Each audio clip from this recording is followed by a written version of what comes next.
this is Matt, a post-April 6th YouTube channel yet again. Whew! Before I really go into a thorough discussion about what this vlog's about, let's take a look at something else really quick. See that? That is how heavy East Hampden gets after 5 p.m.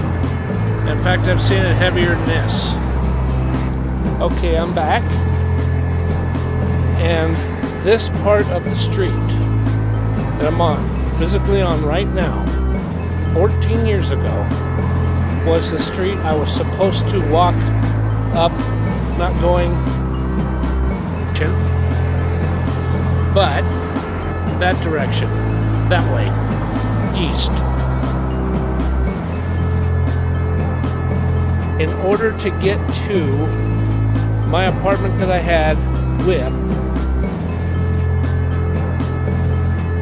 the Glen Apartments on the 9600 block of East Hampden Avenue. Because Hampden is just a little bit that way. It's one block from here. Okay. I'll try my best to do this. And I thought while I would walk to get some refilled prescription drugs, I would go ahead and walk this direction to get to the drugstore. It's about, approximately 4 to 5 city blocks. Because what happens from here until you get to Tamarack is the streets are blocked off on this side of the street. Hey, it's one of those geographical city ordinances that was certified by the city and county of Denver, and thus, most likely, I would assume anyway, certified by the state of Colorado, or whatever, jumping through the hoops and legal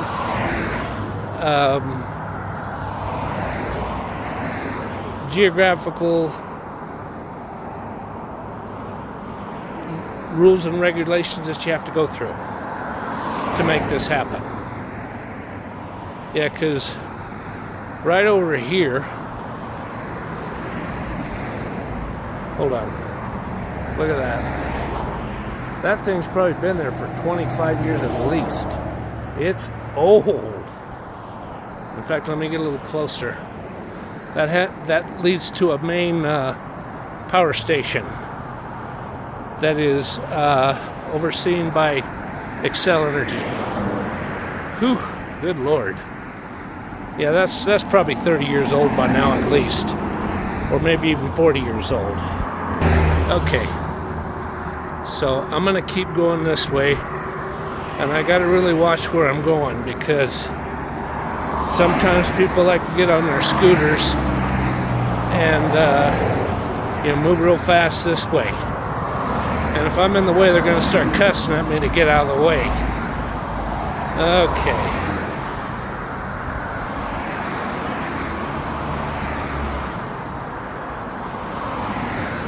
And, let's look at this beautiful place. This is quite holy. It is. That's Christ Community Church, now Hillside Community Church, because it changed denominations and church names.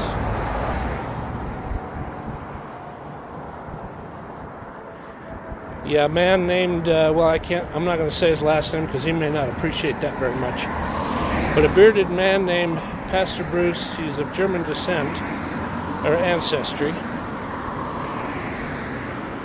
He came to see me. I've said this before in other vlogs, but I'll say this again for the people who are watching me for the first time. Pastor Bruce came to see me just a few short hours after I woke up out of an induced coma in late April of 2011.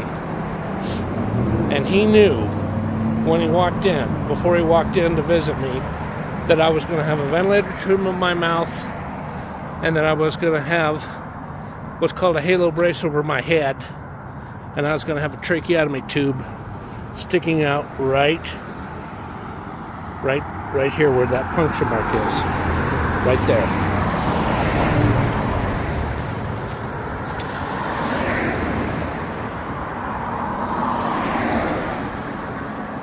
Yeah, there's things I like about this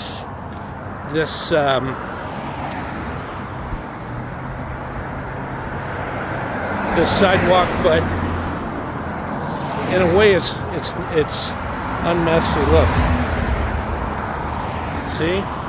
see all those weeds growing out in between the concrete.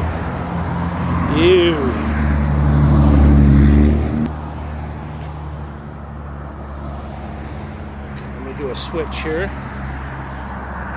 Oh, good God. Okay.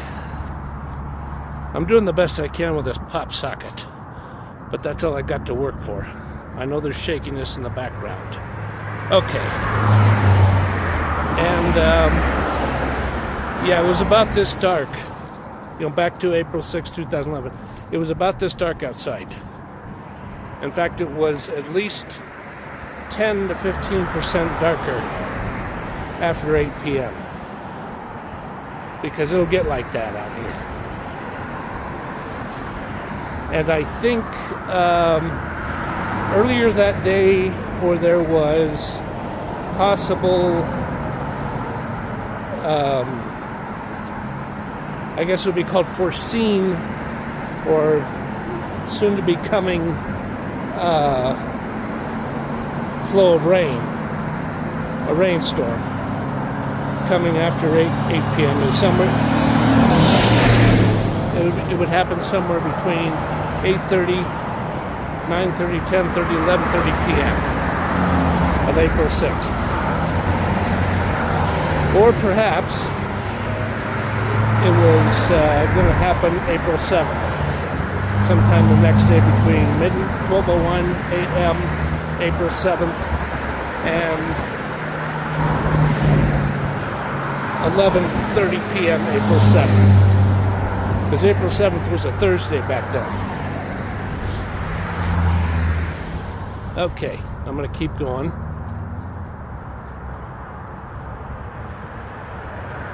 There.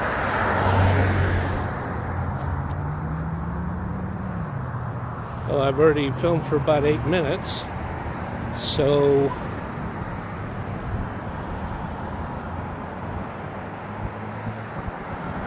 I'll keep going. Okay, I got a little further down, closer to Tamarack.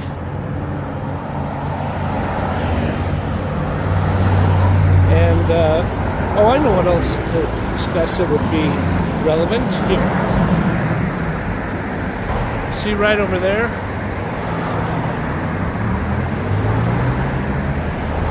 That nice building right there?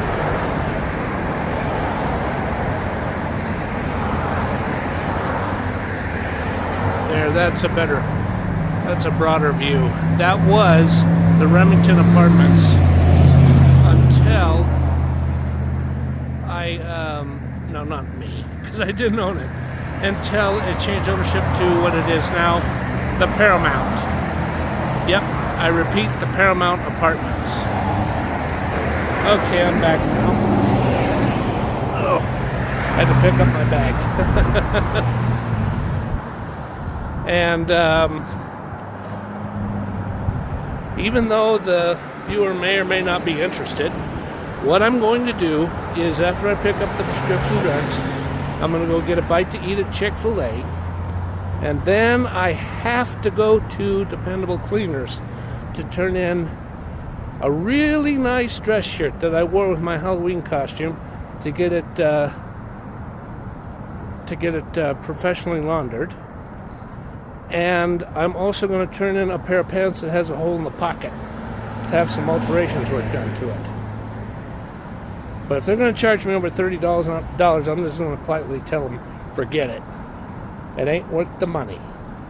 These aren't pants, a pair of pants that I paid over $100 for. Okay. Oh, we're just a few feet away from South Tamarack Drive. Oh, shoot. Just a second. Yep, here it is. You can see it in the street sign in the back. Right about here where my finger is pointing was where I was laying in the middle of the ground when I got hit bad. And I mean bad. Well, that's about it for now. So I'll stop the filming for the vlog right now and have a good day. Thank you. Yep. Here's the spiral hypnotic shirt yet again. I got it on for the second time. You know where I am now, don't you? I'm at home. Look what's inside here. Yeah. Some really good groceries. Oh, yeah.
Okay. After some ups and downs and some filming and some other stuff, I'm back. And I have a cup full of Cambio Colombian medium roast coffee. Oh yeah. I put some good half and half. Hold on. It was Horizon Organic, half and half, and stevia sweetener. And I got one of these out of the bag. Look at this delicious donut. This is a caramel glazed, long rectangular type of donut. It sort of looks like a hot dog bun. Or a sub-sandwich bun. Look at that, baby. Yum, yum, yum. I love it. I started eating donuts like this when I might have done it when I was 14. Actually, when I was 14, if not when I was 15, from the spring, fall. The fall of 1988 afterward, when I was a freshman in high school.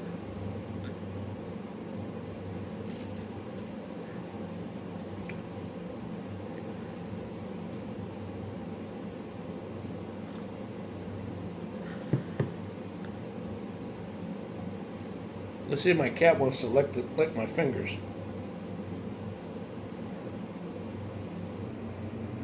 Come on. See it? She's licking my fingers. She's licking my fingers.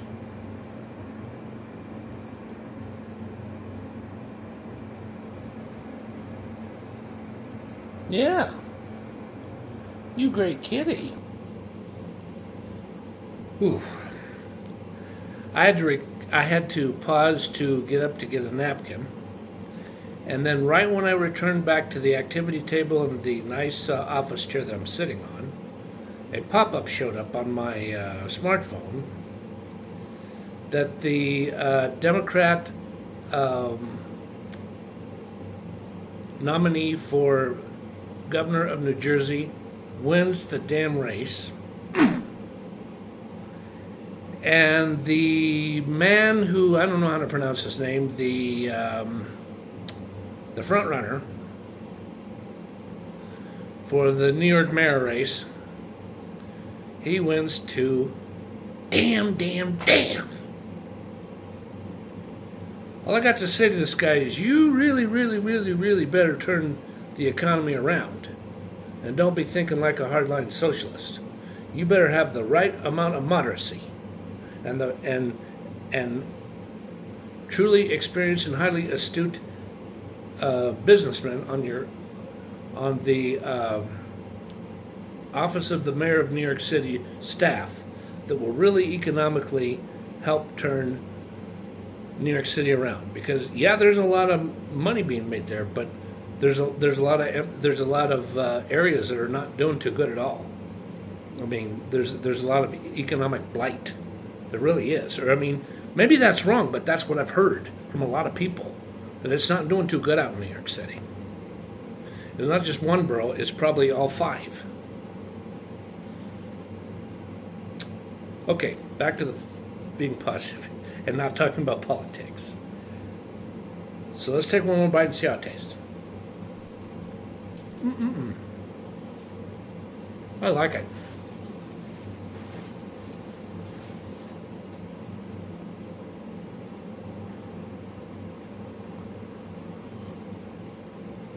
Okay, let's talk a little more about this. So here's the backside. Here's the caramel glazed icing on the donut. I used to be able to get those for 25 cents back in 1988. Not now, man. In fact, I'm going to go take a look really quick at my receipt and it'll tell me. Yeah, these are 89 cents a piece at Kroger stores and King Superstores. But hey, it's worth it. 89 cents is still cheap, but it's not as good as only paying somewhere between 25 cents to 40 cents per donut. But hey, we all know those days are gone.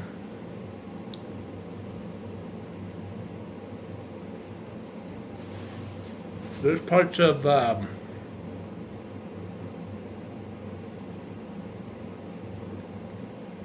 Kansas and Mississippi where you can get a good donut for less than 40 cents a piece, but major cities like Denver, Los Angeles, Houston, Dallas, Austin, Seattle, Washington, or Portland, Oregon, nothing doing. It's not going to happen. Well, I take it back, or partially take it back.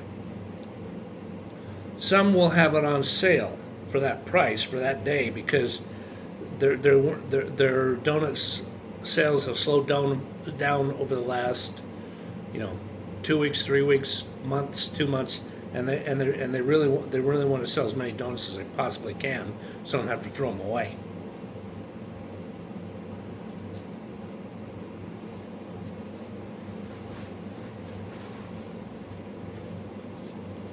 Yeah, making good donuts like this isn't as cheap as some people think. I bet the minimum price for one of these, even though it would be bigger than this, it'd be about up to here, is going to cost a minimum of 12 to 15 cents a piece.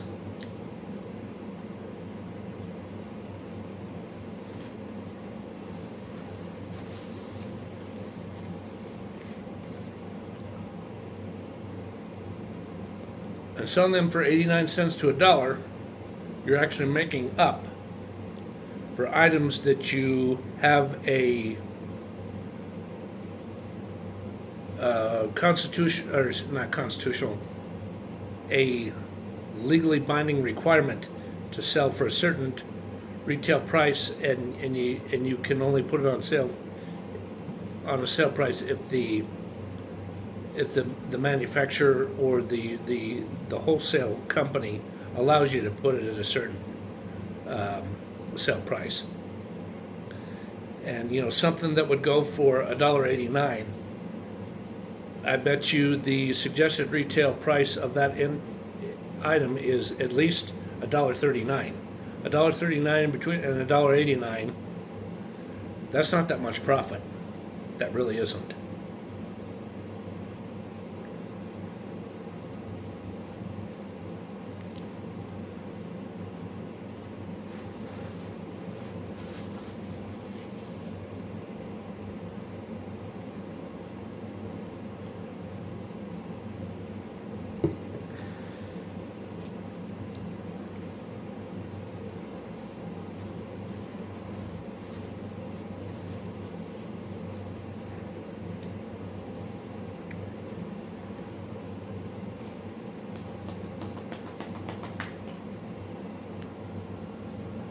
Okay, I sat here for a few minutes thinking of something else to talk about. So what I'm going to do, and I'm not going to read the whole thing, I'm going to go get a book that was written by one of the last people to survive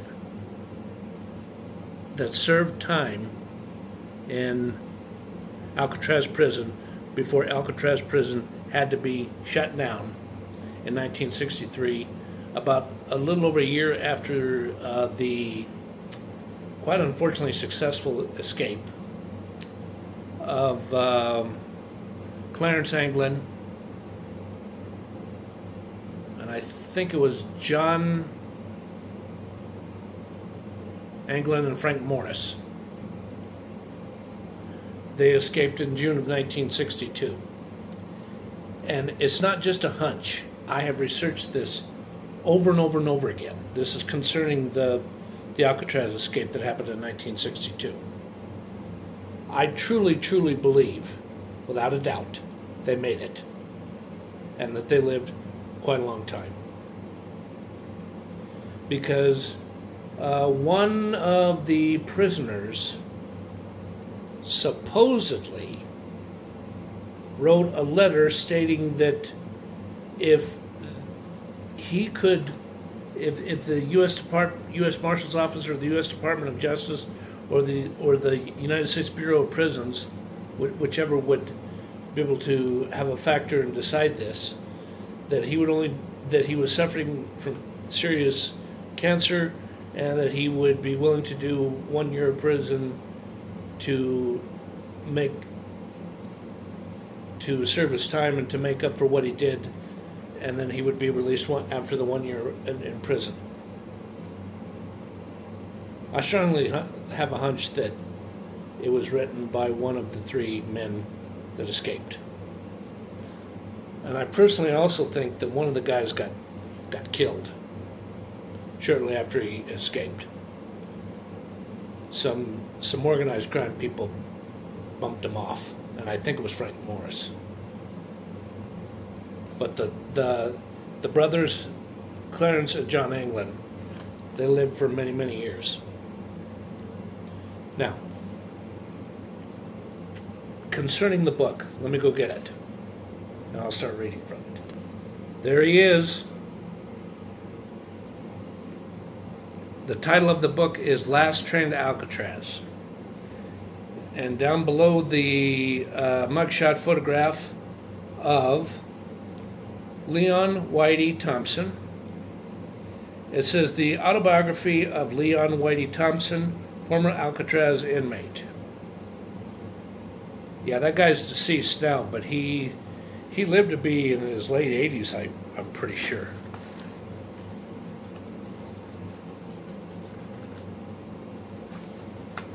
What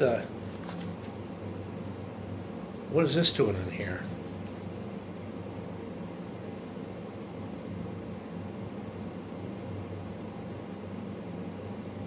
Oh, it's a little advertisement for Winter Books, Fiddleton, California.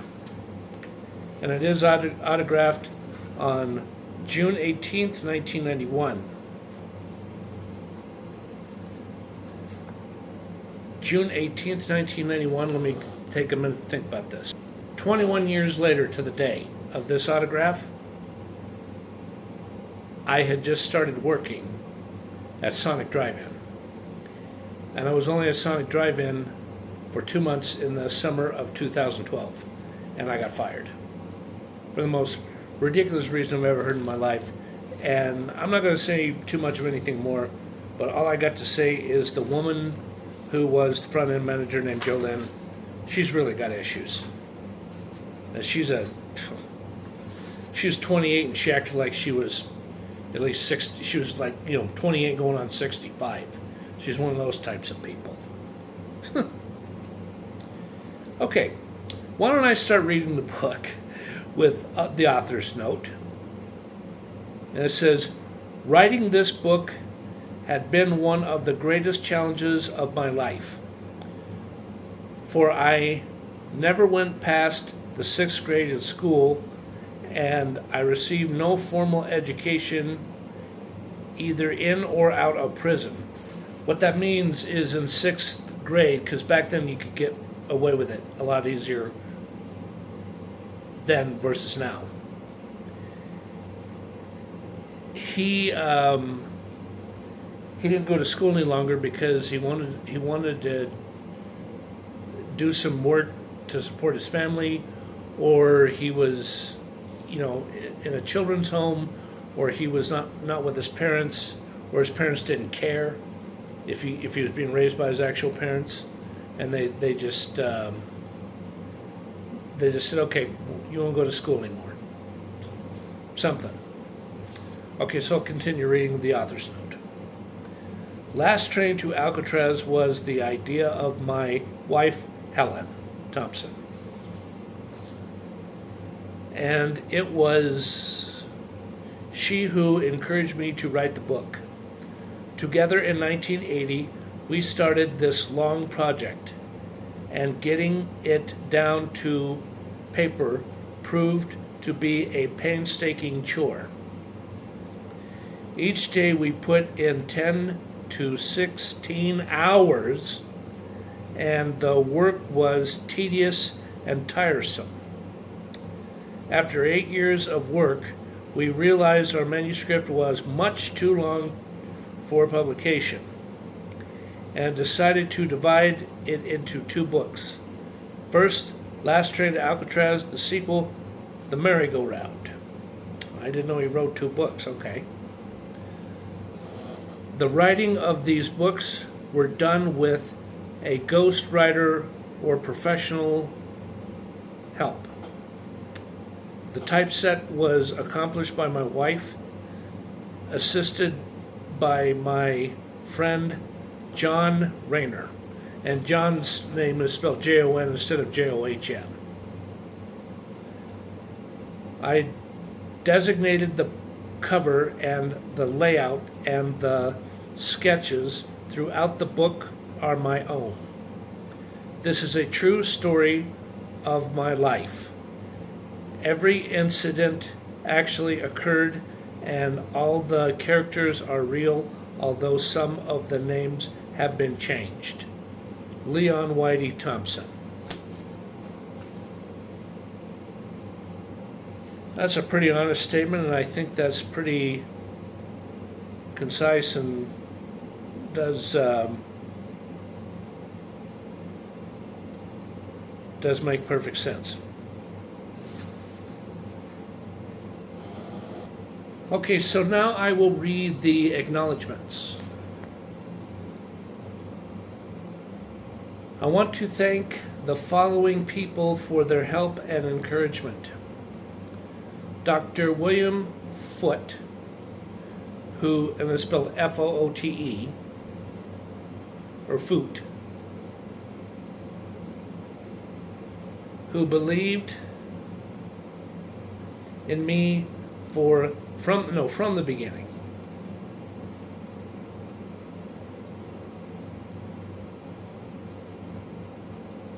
Junoris Sneed and Karen Falvo for their wonderful friendship. Robert, I think it's pronounced Horvoka, H-O-V-O-R-K-A,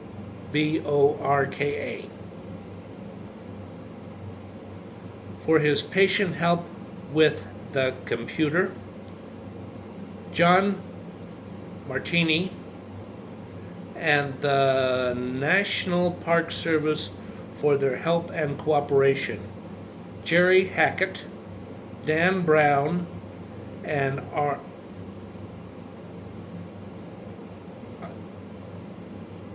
it looks like Arlene, but it may be Arline Hillman,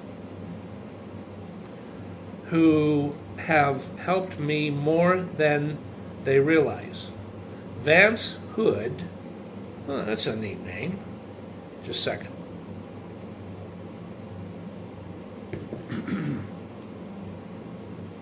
For friendship and trust. Dr. Chen Lim, or Liam, and Dr. George Schilling. I think Schilling is Jewish, but I'm sure he's a pretty good man, who saved my life. Huh.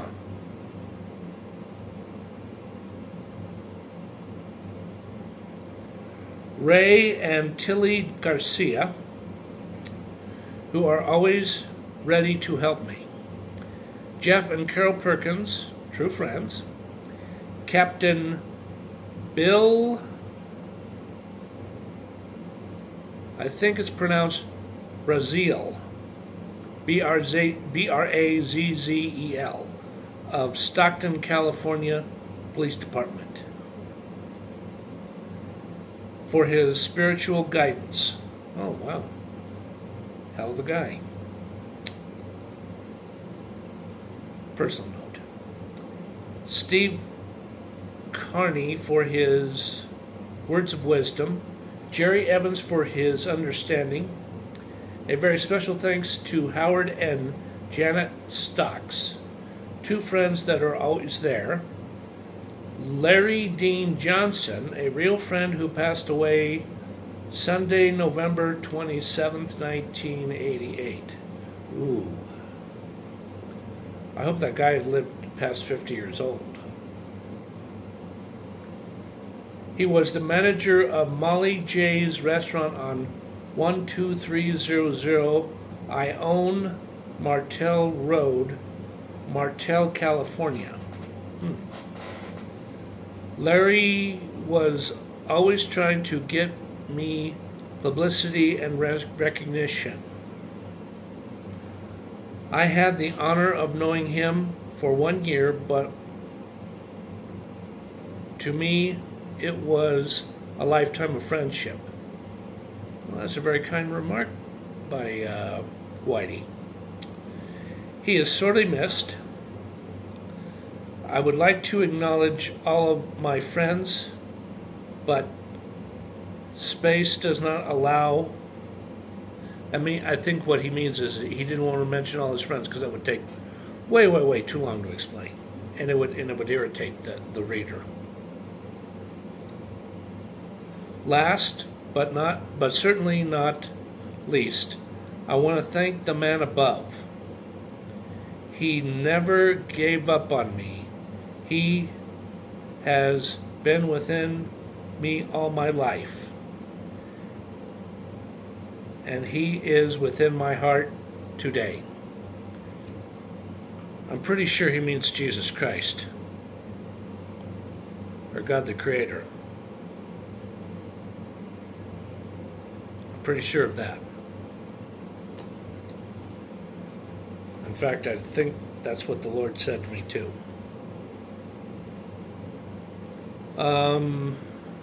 That's really about it. Okay, let me skim through here a little bit, see if there's some good photographs.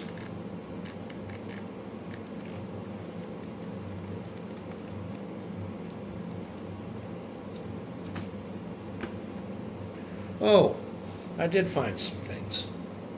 Okay, I don't want to do any copyright violation stuff here, so I'll just show a couple.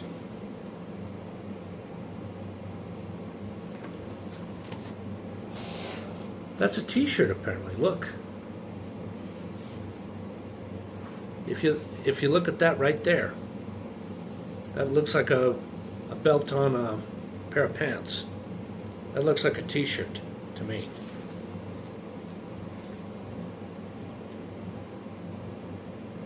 Here's what I'm about to show, a photograph of what says the Westview Industrial Building, courtesy of Golden Gate National Recreation. I think that's part of Alcatraz.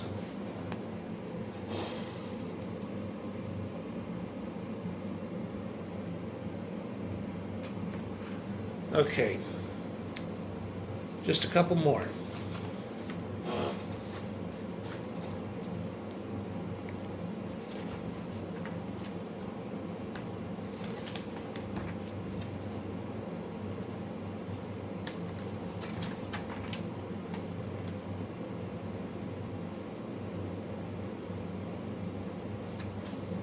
Huh. This looks like a traditional inmate cell, but it's not. It says cell and treatment unit. I would assume that the treatment unit would be infirmary.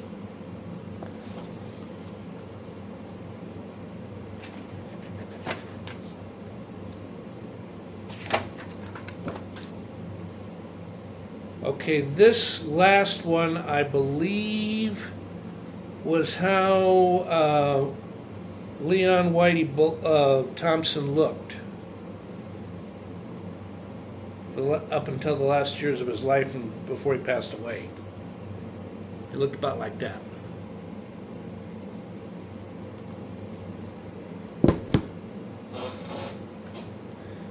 Okay, here's a personal note about Alcatraz prison, about what I think about it. Is it good that it is still there and it is available for public tours? Yes. Now, this may not happen, but I'm hearing a lot of rumors that they are going to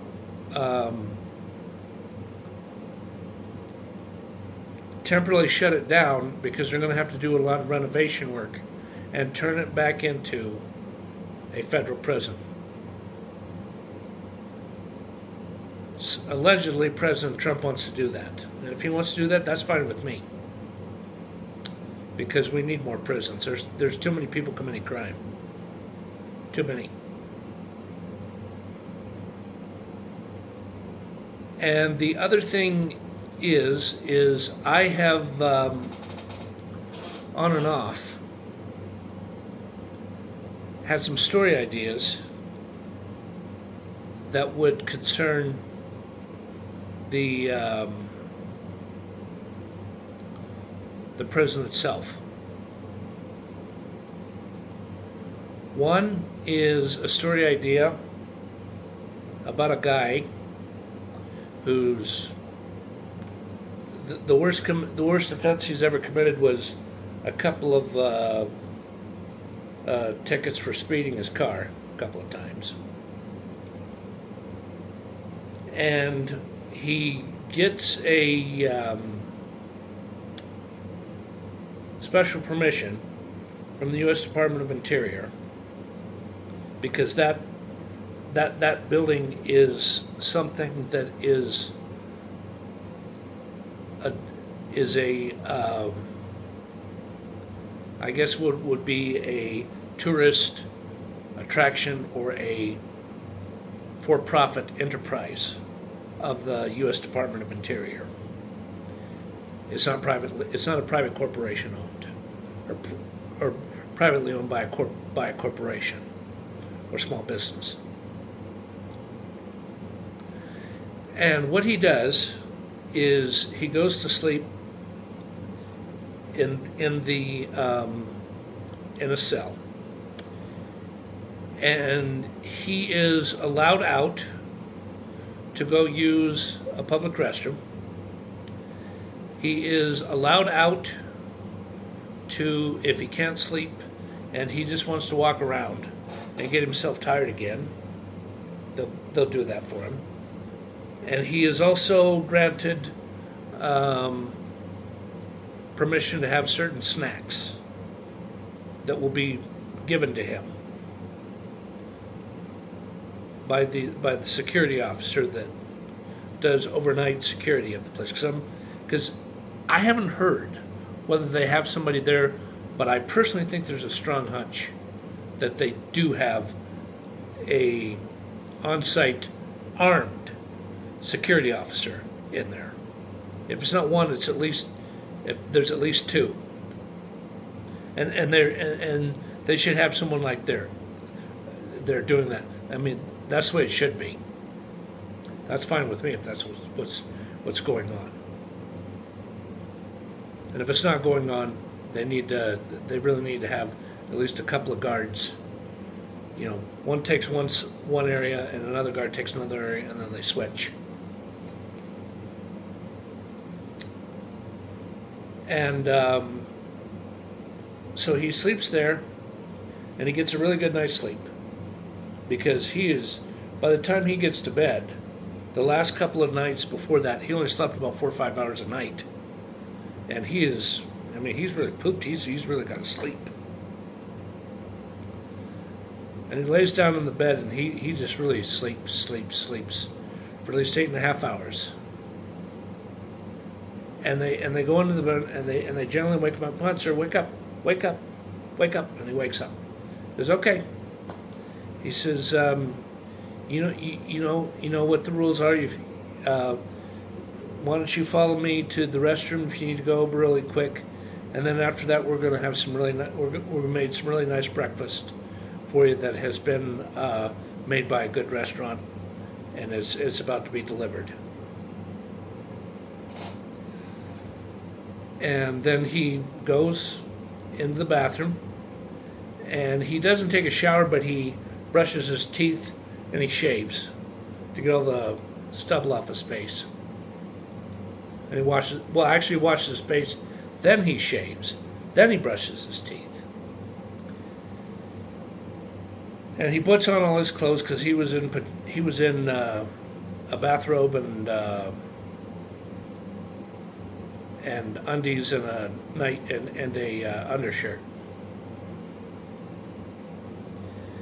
And then they go to the area that would probably be what used to be called the mess hall, or some other area that would be near it. And they make him, because there's a big pot of some premium medium roast or dark roast coffee that's really good stuff. I mean, it's just not traditional stuff of Folgers or some grocery store that would be a cheaper knockoff brand or any of that. It's premium, like dark roast or medium roast coffee that's really good. And he has a cup of coffee, and he eats an English muffin. And then the food comes in, and there's one for him, there's one for the guard, and there's one for the not an executive officer, but a manager that works there, that works at that location. And they all sit and eat, and they talk a little bit for about at least a little over an hour. And then when the time's up, he says, all right, sir. He says, we really like having you. You were a good special guest of ours, but you have to get going now. And he says, do you want to check your cell really quick to make sure you got everything? And he goes, yeah, why don't I go check just to make sure? And he checks really quick and says, okay, I got everything that's in the backpack. He says, do you have the backpack? And he says, yeah, it's right here. You know, they point to where it would be. And then he puts on his coat, because, you know, at the time of year this was probably late February. And then they go out to the area where you go, and a really nice boat, it's a houseboat, with certain,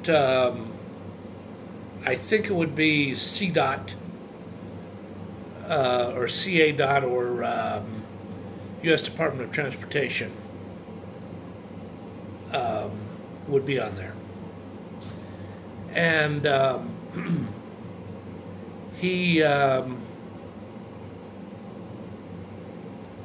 they go on the boat, and then they get ashore by, I think it's called Alcatraz Cruises, or it's one of the piers that would be near where you would go to get on the Alcatraz cruise ship. Because there's 3 different companies that go out there. And then he goes to his car that's in a special parking garage that would be near an office building. He gets in his car and he drives. He drives to San Jose, California.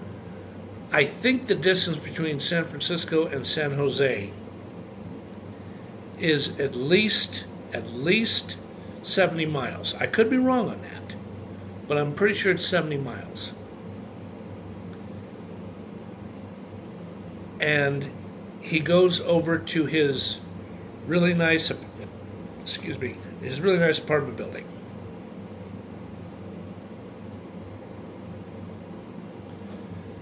And he gets into his apartment. He listens to a few voicemail messages that come from his landline and his digital answering machine. And by the time shortly after he gets home, he's like, gosh, why am I hungry? I had a pretty big breakfast. It's just one of those things. So he goes into the fridge and he finds a couple of I think out there it might be Safeway, but also could be Vons or Smart and Final, because I think Vons and Smart and Final are owned by Safeway Albertsons. And he fries a beef patty and he puts some Gouda cheese on there, and he toasts a brochet hot hamburger bun, and he takes out some cheddared Ruffles potato chips, and he eats that, and then he turns on the TV, and he just flips through the channels on his on DirecTV. And that's about it.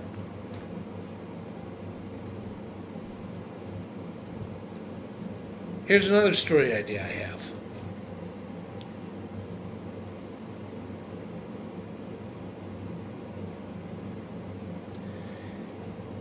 There's a guy who uses air-inflated rowing boat. I think some people would call that a rubber dinghy. And he rows like this. Well, here, let me back up a little bit. He rows about like this.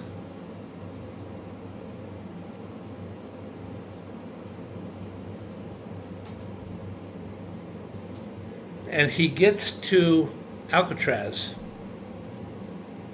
and he sees this high-powered light. And he thinks to himself, I shouldn't use this type of language, but he's scared. He doesn't say it, but he thinks, oh, shit.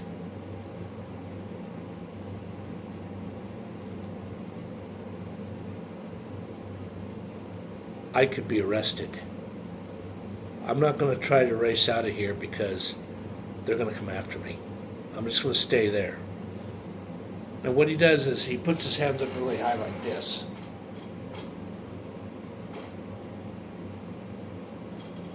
And there is a guy in a golf cart driving over, and he can tell by the way he's dressed and what he sees on his hip.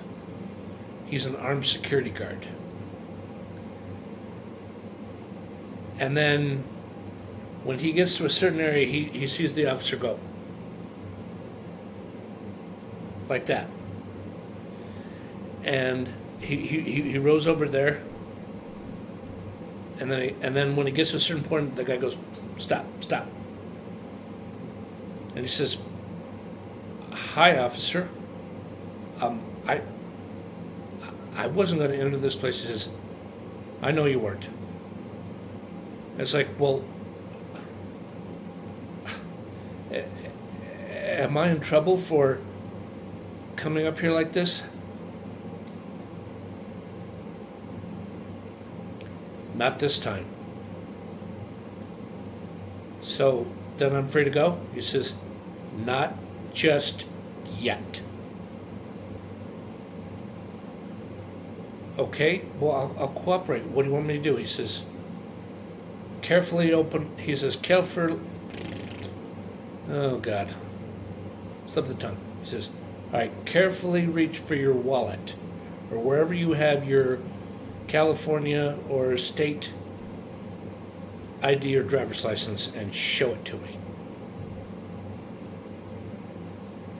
And he reaches into his pocket and he takes out the thing and he's shaking a little bit and he hands it to him.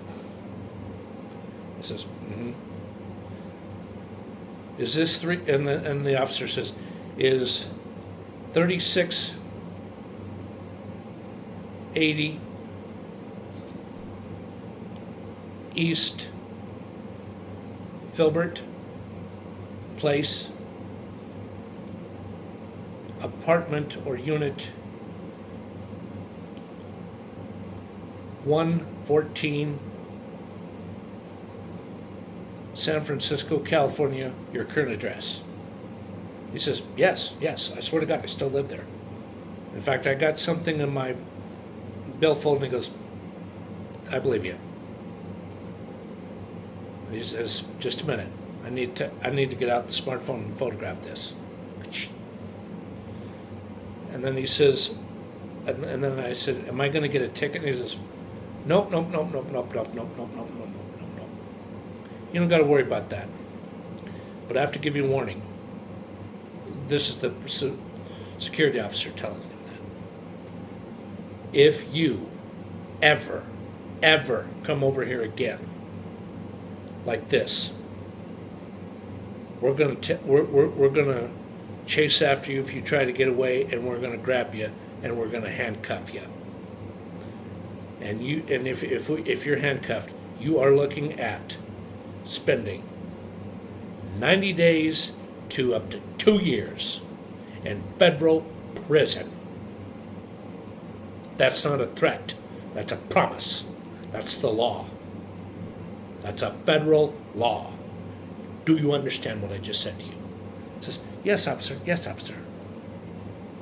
He says, and then he says, okay, just one more thing before I hand this back to you. And he reaches into his shirt pocket. And he says, okay, here's my name and ID. And don't show this to anyone. Keep it to yourself. If you know of anybody who approaches you about wanting to do this, you call me right away at that cell phone number that's on there, okay? I can trust you to do that for me, right? He says, yes, officer, yes, I promise. He says, okay, put out your hand. And he puts his hand out about like this. He says, okay, there's your ID and my business card with my identification number. Now go ahead and put that in your wallet and turn around and go back. Have a nice day and be careful. Good luck. And he goes like this, you know, like I just demonstrated before. And he goes back to the shore. Yeah. Okay. Well, that's about it. Thank you, everyone, for watching this. And I have some other things to get done tonight with my day off. And please look at anything else you haven't seen on my YouTube channel. And if you haven't subscribed yet, please subscribe. I'd really appreciate it. Thank you, everybody, and goodbye. Thanks.